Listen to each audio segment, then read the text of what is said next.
प्यारे बच्चों, आपको हमारे वीडियो पसंद आ रहे होंगे। अगर आप चाहते हैं कि इनकी सूचनाएं, इनके नोटिफिकेशंस आपको निरंतर मिलते रहें, तो आप हमारे चैनल को सब्सक्राइब कीजिए। लाल रंग से सब्सक्राइब लिखा हुआ है, जैसे ही दबाएंगे सब्सक्राइब्ड हो जाएगा और सब्सक्राइब्ड होते ही आप उसको छोड़ दें, दोबारा से न दबाएं। फिर उसके बाद लाइक का अंगूठे का बटन मिलेगा, आप उसको लाइक कीजिए। और आप चाहते हैं कि आपको हर वीडियो लेसन की नोटिफिकेशन सबसे पहले मिले, तो साइड में घंटी के बटन को जरूर दबाइएगा। उसके बाद भोजन का जो अवयव हमारे शरीर के लिए बहुत ज़रूरी है, जो बीमारियों से रक्षा करता है, उसे विटामिन्स कहते हैं। और हमारा शरीर विटामिन प्राप्त करता है उन स्रोतों को हम हमारे भोजन में फल और सब्जियों के रूप में सम्मिलित करते हैं। और विटामिन अनेक प्रकार के होने के कारण नामकरण की सरलता के लिए उनके नाम ऐसे रखे गए हैं, जैसे vitamin A, vitamin B, vitamin C, vitamin D, ताकि हम उनको सहजता से याद रख सकें। सबसे पहले हम चर्चा करते हैं, हमारी आँखों के लिए एक बहुत ज़रूरी विटामिन है विटामिन ए। विटामिन ए एक ऐसा विटामिन है जो हमारी आँख की मांसपेशियों, तंत्रिकाओं को जो है सशक्त बनाता है। अगर विटामिन ए की आपूर्ति हमारे भोजन के माध्यम से हमारे शरीर में कम होगी तो हमारी देखने की क्षमता प्रभावित हो सकती है। विटामिन ए मुख्यतः मछली के तेल, पपीता, नाशपाती, गाजर, कद्दू, आम और हरी पत्तेदार सब्जियों में पाया जाता है। प्यारे बच्चों, आपका मुख्य काम पढ़ना है और पढ़ने के लिए, इस संसार को देखने के लिए आँखें हमारे लिए एक बहुत आवश्यक अंग हैं।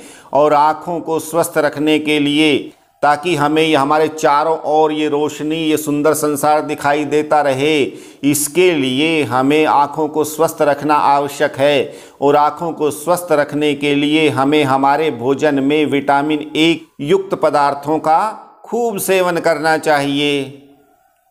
विटामिन ए की कमी से रतौंधी रोग होता है। रतौंधी, जिसमें व्यक्ति की देखने की क्षमता प्रभावित होती है। थोड़ा सा अंधेरा होते ही व्यक्ति को दिखाई देना बंद हो जाए, अक्सर स्पष्ट दिखाई न दे, रास्ता दिखाई न दे, उसे रतौंधी रोग कहते हैं। तो इसलिए आपकी परीक्षा में यह प्रश्न पूछा जा सकता है कि आँखों के लिए कौन सा विटामिन आवश्यक है, या विटामिन ए की कमी से हमारे शरीर का कौन सा अंग प्रभावित होता है, कौन सा रोग हो सकता है। तो हमें ध्यान रखना है, विटामिन ए हमारी आँखों के लिए आवश्यक है, इसकी कमी से रतौंधी रोग हो सकता है। हमारे शरीर के लिए दूसरा प्रमुख विटामिन है विटामिन बी। प्यारे बच्चों, विटामिन बी कोई एक विटामिन नहीं है, यह बहुत से समान लक्षणों वाले, समान लाभ प्रदान करने वाले विटामिन्स का समूह है। इसलिए विटामिन बी को विटामिन बी कॉम्प्लेक्स भी कहा जाता है, यानी एक समुच्चय है, वो है बी प्रकार के विटामिनों का। और प्यारे बच्चों, यह चोकर वाले आटे, गाजर, हरी पत्तेदार सब्जियां, यकृत, छिलके वाली दालें, पत्ता गोभी आदि सब्जियों और फलों के अंदर पाया जाता है। प्यारे बच्चों, चोकर वाला आटा हमारे लिए बहुत आवश्यक है। हम घरों के अंदर, हमारे खान पान के अंदर जिस आटे का प्रयोग करते हैं, उसके अंदर गेहूं का चोकर यानी छिलका मिला हुआ होता है, वह हमारे स्वास्थ्य के लिए बहुत आवश्यक है। और जैसे कुछ बच्चे ब्रेड, बर्गर आदि खाते हैं, और ये ब्रेड, बर्गर, बिस्किट आदि किससे बनते हैं? ये मैदा से बनते हैं। और मैदा का अभिप्राय क्या है? वह आटा है, गेहूं का ही है, लेकिन उससे छिलका निकाल दिया जाता है, और छिलका निकलने से बी कॉम्प्लेक्स का अवयव उससे अलग हो जाता है, जो हमारे स्वास्थ्य के लिए लाभदायक नहीं है। इसलिए हमें हमारे भोजन में चोकर वाले आटे से बने हुए खाद्य पदार्थों का ही प्रयोग करना चाहिए, या घर में बने हुए खाने को ही हम प्राथमिकता दें, उसका ही अधिकाधिक सेवन करें। और दाल, विशेषकर छिलके वाली फल, सब्जियों, दालों, अनाजों के छिलकों के अंदर विटामिन बी कॉम्प्लेक्स होता है। कुछ बच्चे हरी मूंग की दाल को खाना नहीं चाहते, वह उनके लिए नुकसानदेह हो सकता है, इसलिए हमें उनका भी हमारे भोजन में प्रयोग करना चाहिए। प्यारे बच्चों, विटामिन बी अगर हमारे शरीर में प्रचुर मात्रा में नहीं पहुंचेगा, जितनी हमारे शरीर को आवश्यकता है उतना नहीं पहुंचेगा, तो इसकी कमी से बेरी रोग हो सकता है। आपको याद दिला दूं, ए के लिए विटामिन ए की कमी से रतौंधी रोग, विटामिन बी की कमी से बेरी रोग हो सकता है। तो हमें ये तथ्य याद रखने हैं। और विटामिन बी हमारे मौसमी सब्जियों में सलाद के रूप में प्रयुक्त की जाने वाली गाजर में भी बहुत मात्रा में उपलब्ध होता है। अगर हमारे भोजन में सलाद के रूप में एक गाजर का भी सेवन करें, कच्ची गाजर भी खाते रहें, तो भी हमारी विटामिन बी की आवश्यकताओं की पूर्ति हो सकती है। प्यारे बच्चों, अब हमारे भोजन के तीसरे विटामिन पर हम चर्चा करते हैं। इसे हम विटामिन सी के नाम से जानते हैं। और विटामिन सी हमारे शरीर की स्वच्छता, हमारे शरीर की त्वचा की चमक के लिए बहुत आवश्यक होता है। इसकी कमी से त्वचा संबंधी रोग हो सकते हैं। हमारे चेहरे की त्वचा पर, हाथों पर निशान होना।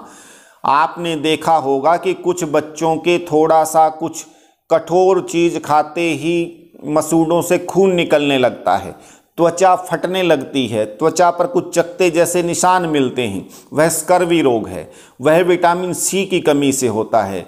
और विटामिन सी की हमारे भोजन में पूर्ति के लिए हमें खट्टे पदार्थों को प्राथमिकता देनी चाहिए। ये विटामिन सी के हमारे भोजन के पदार्थों की विशेष पहचान है। जैसे टमाटर, संतरा, नींबू, दही, छाछ, इन सब के अंदर विटामिन सी होता है। जो भी खट्टे पदार्थ होंगे उनके अंदर विटामिन सी बहुत मात्रा में पाया जाता है। आंवला भी विटामिन सी का एक बहुत अच्छा स्रोत है।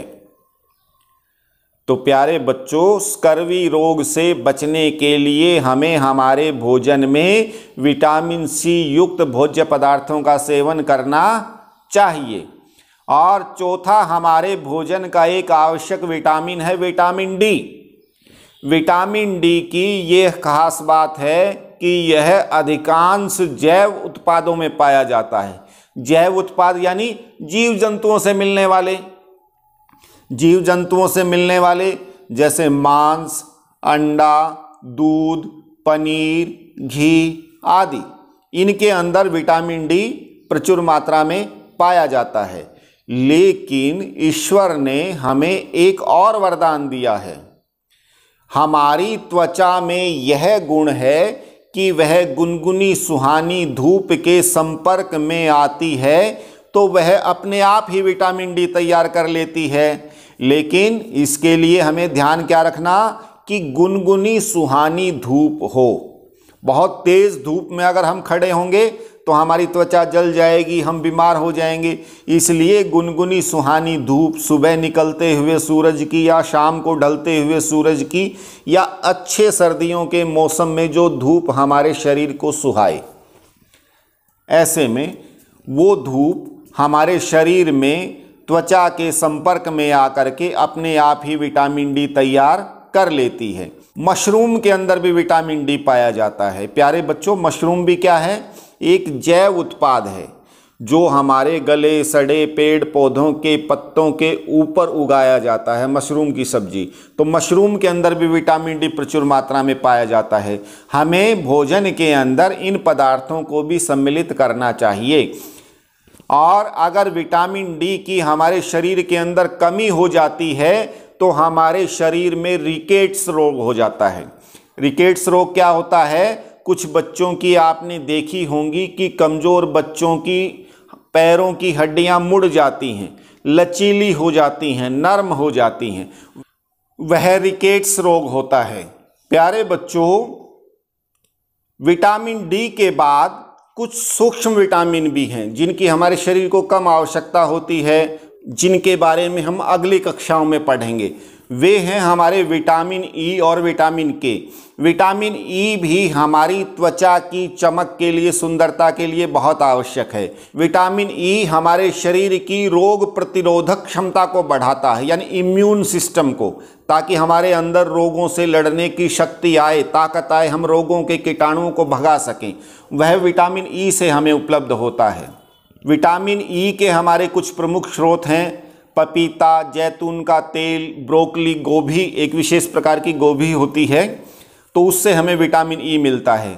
और इसी प्रकार से विटामिन के भी हमारे शरीर को कुछ मात्रा में चाहिए। विटामिन के हमारे लिए बहुत उपयोगी है, क्योंकि जब कभी हमें कोई चोट लग जाती है तो घाव हो जाता है, खून बहने लग जाता है, तो उस खून को रोकने के लिए, बहते हुए रक्त के प्रवाह को रोकने के लिए विटामिन के हमारे लिए सहयोगी होता है।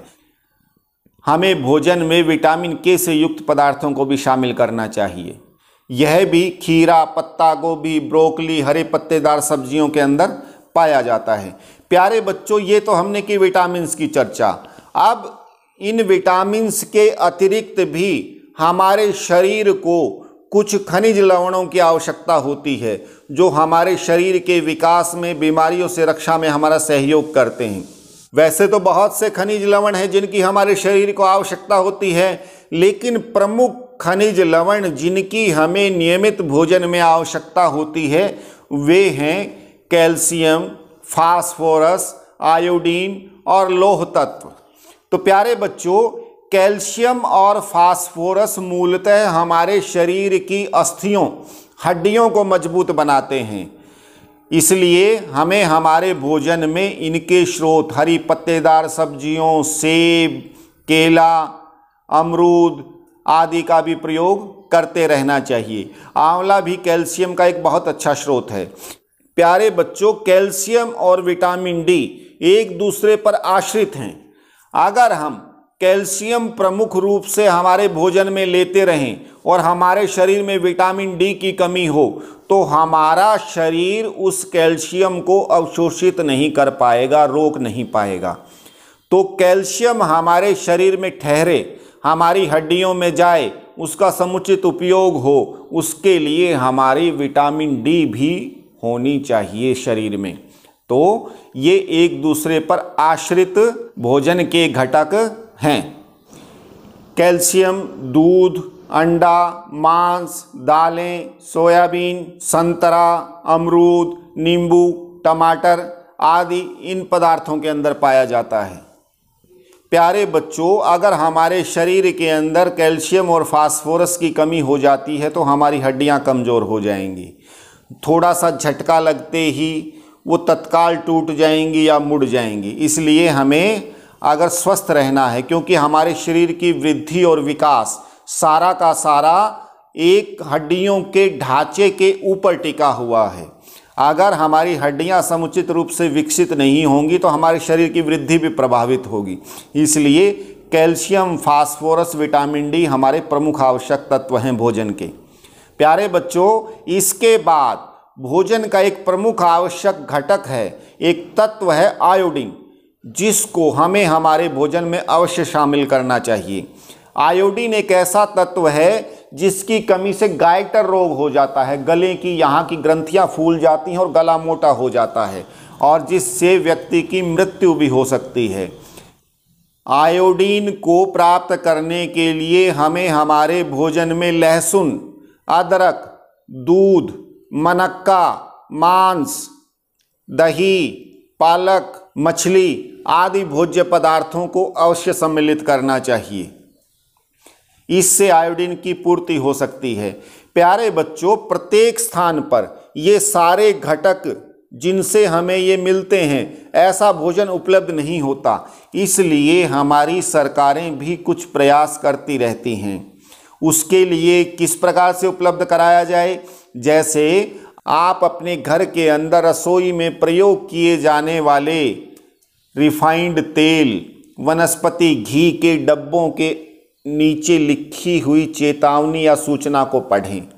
उसके अंदर आप देखेंगे कि इसमें इतना विटामिन ए, विटामिन डी मिला हुआ है। वह सरकारों ने जो फैक्ट्रियां, जो उद्योग, जो मिल उनका उत्पादन करती हैं उनके लिए आवश्यक कर दिया है कि जब भी वो घी या तेल बनाएंगे तो उसके अंदर विटामिन ए, डी की कुछ मात्रा अवश्य मिलाएंगे, जिससे जो भी उनको खरीदेगा उसके शरीर की पूर्ति होती रहेगी और हमारे यहाँ के नागरिक बीमार नहीं होंगे, बच्चे स्वस्थ होंगे। तो ऐसा भी सरकार ने किया है। विटामिन ए और विटामिन डी को वनस्पति घी के अंदर मिलाना अनिवार्य कर दिया है। और इसी प्रकार से आयोडीन के लिए नमक का प्रयोग हमारे हर घर में होता है। सरकार ने एक नियम बनाया है कि आप कहीं से भी नमक खरीदेंगे तो उसके अंदर आयोडीन की मात्रा मिला दी जाती है, ताकि हमारे देश के हर नागरिक के अंदर जब वो भोजन ले तो नमक के माध्यम से आयोडीन की आपूर्ति होती रहे और घेंगा या गाइटर रोग का वो शिकार न हो। हमारे भोजन में एक और बहुत आवश्यक तत्व है लौह तत्व। प्यारे बच्चों, हम जानते हैं कि हमारे शरीर के अंदर सारा हमारे रक्त का संचार होता है और रक्त के माध्यम से ही समस्त ऊर्जा और समस्त ऑक्सीजन हमारे शरीर के प्रत्येक अंग में पहुंचती है। और रक्त के अंदर हीमोग्लोबिन होता है जो एक प्रकार से एक लौह तत्व है। तो इसलिए हमारे शरीर में खून पूरा बने, हमारी ताकत बनी रहे, हमें हमारे भोजन में लौह तत्व युक्त भोजन के पदार्थ भी लेने चाहिए। और प्यारे बच्चों, लौह तत्व युक्त पदार्थ कौन कौन से हैं? जैसे हरी पत्तेदार सब्जियां, हमारी कुछ छिलके वाली दालें, सेब, यकृत यानी मांस, पपीता, बेर और ऐसे फल जिनके अंदर कुछ लाल रंग अनुभव होता हो, उनके अंदर लौह तत्व बहुत अधिक होता है। अगर लौह तत्व की हमारे शरीर में कमी होगी तो क्या होगा? हमारे शरीर के अंदर खून की कमी हो जाएगी, रक्त अल्पता हो जाएगी, एनीमिया रोग हो जाएगा, पीलिया रोग हो जाएगा, हमें कमजोरी महसूस होगी, हर समय थकावट रहेगी। इसलिए अगर ऐसा महसूस किसी बच्चे को होता है तो उसे अपने भोजन में लौह युक्त पदार्थों का सेवन बढ़ाना चाहिए। प्यारे बच्चों, एक छोटी सी बात और मैं आपको याद दिलाना चाहूँगा कि विटामिन बी और विटामिन सी जल में घुलनशील हैं, वो पानी में मिल जाते हैं। और विटामिन ए और विटामिन डी वसा में घुलनशील हैं। वसा यानी चिकनाई, घी, तेल आदि के अंदर। इसीलिए वनस्पति घी के डब्बों के अंदर लिखा जाता है इसके अंदर विटामिन ए और डी मिलाया गया है। अगर उनके अंदर सी या बी मिलाएंगे तो उनमें मिलेगा नहीं, क्योंकि जल में घुलनशील वस्तुएं उसके अंदर नहीं घुलती। तो इसलिए वनस्पति घी के अंदर ए और डी मिलाया जाता है। तो प्यारे बच्चों, हमें भोजन बनाते हुए कुछ सावधानियां भी रखनी चाहिए, जिससे कि जो भोजन हम ले रहे हैं उनसे जो पोषक तत्व हमें मिलना चाहिए वह हमारे शरीर के अंदर पूरा पहुंचे। प्यारे बच्चों, भोजन को हमें बनाने से पहले उसकी सफाई करना आवश्यक होता है, लेकिन फल और सब्जियों को काटते हुए हमें ध्यान रखना है कि उनको जब भी हम धोएं, उनको छिलका उतारने से पहले धोएं। अगर छिलका उतारने के बाद धोएंगे तो क्या होगा? हमने खीरा को छिलका उतारा, काट लिया, छोटे छोटे टुकड़े बना लिए, फिर उसको धोएंगे तो जल में घुलनशील जो उनके पोषक तत्व हैं, जो विटामिन हैं, फल सब्जियों के टुकड़े होने के कारण उससे वो निकल कर पानी में घुल करके बह जाएंगे। इसलिए जब भी फल या सब्जियों को धोएं, छिलका उतारने से पहले धोएं, तो हमारे उनके पूरे पोषक तत्व प्राप्त हो सकते हैं। दूसरा, कुछ छिलकों के अंदर भी हमारे विटामिन्स होते हैं। जैसे विटामिन बी कॉम्प्लेक्स के बारे में आपको बताया था, जो छिलके वाली दालों के अंदर होता है, चोकर के अंदर होता है। अगर हम छिलकों को उतार देंगे तो विटामिन बी की आपूर्ति हमारे शरीर में नहीं होगी। इसलिए जिन फल या सब्जियों के आवश्यक हों, जो हमारे शरीर को लाभ नहीं देते हों, वही छिलके उतारे जाने चाहिए। नहीं तो सुपाच्य छिलकों का प्रयोग भी हमारे भोजन में किया जाना चाहिए। और एक और विशेष बात, कुछ विटामिन्स ऐसे हैं जो बहुत अधिक गर्म करने पर नष्ट हो जाते हैं। जैसे विटामिन सी, विटामिन सी के स्रोत क्या थे? खट्टे भोज्य पदार्थ हमारे, और विटामिन बी कॉम्प्लेक्स। अगर भोजन को बहुत अधिक गर्म किया जाए तो वो नष्ट हो जाते थे, इसलिए विटामिन सी युक्त पदार्थों को गर्म नहीं करना चाहिए, और विटामिन बी युक्त पदार्थों को भोजन में कच्चा सलाद के रूप में खाया जाना चाहिए, ताकि हमारी पूरी आपूर्ति शरीर के अंदर इनकी होती रहे। प्यारे बच्चों, एक और विशेष बात, हमारे सामान्य जीवन में कुछ स्थानों पर, कुछ परिवारों में यह भ्रांति है कि बच्चे को केवल बहुत अधिक दूध घी देते रहें तो हमारा बच्चा स्वस्थ हष्ट पुष्ट होगा। क्या ये सच है?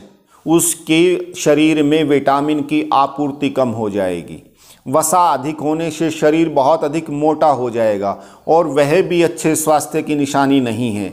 हो सकता है कुछ समय के बाद उसे स्कर्वी रोग हो जाए, यानी मसूड़ों से खून निकलना, त्वचा पर चकत्ते होना, हड्डियां टेढ़ी होना, पैर घुटनों में दर्द होना, इस प्रकार के रोग उसको हो सकते हैं, क्योंकि उसने केवल वसायुक्त पदार्थ खाए हैं।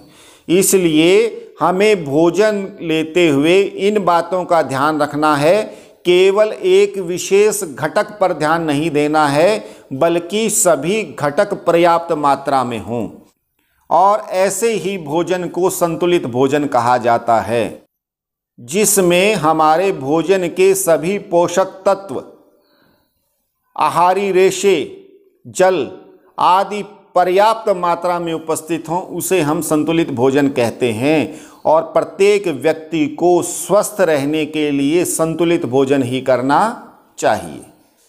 प्यारे बच्चों, अगर हम किसी कारण से लंबे समय तक हम संतुलित भोजन नहीं करते हैं, हम हमारे भोजन के लिए जो आवश्यक घटक हैं उनमें से किसी एक घटक को या कई घटकों को सम्मिलित नहीं करेंगे, तो क्या होगा? हमारे शरीर को उस घटक की कमी से होने वाले रोग घेर लेंगे, और ऐसे रोगों को ही अभावजन्य रोग कहा जाता है। जैसे रतौंधी, विटामिन ए की कमी से, विटामिन बी की कमी से बेरी, विटामिन सी की कमी से स्कर्वी, विटामिन डी की कमी से रिकेटस, और आयोडीन की कमी से गाइटर, और लौह तत्व की कमी से एनीमिया या रक्त अल्पता। तो इस प्रकार के रोग हमें हो सकते हैं। तो प्यारे बच्चों, उम्मीद है आपको ये विषय स्पष्ट हो गया होगा। यह विषय न केवल हमारी परीक्षा की दृष्टि से, अपितु हमारे जीवन में व्यवहार की दृष्टि से भी बहुत उपयोगी है। तो आप सबसे उम्मीद है आप अपने भोजन का ध्यान रखेंगे, संतुलित भोजन ग्रहण करेंगे, और आप सबसे यह भी उम्मीद है आप अपने इस पाठ को दोबारा पढ़ें, गहराई से पढ़ें, अभ्यास के प्रश्न उत्तर को कॉपी पर लिखें और अपने शिक्षक से जांच कराएं। ओके स्टूडेंट्स, मिलते हैं फिर एक नए विषय के साथ अगले वीडियो में। तब तक बाय।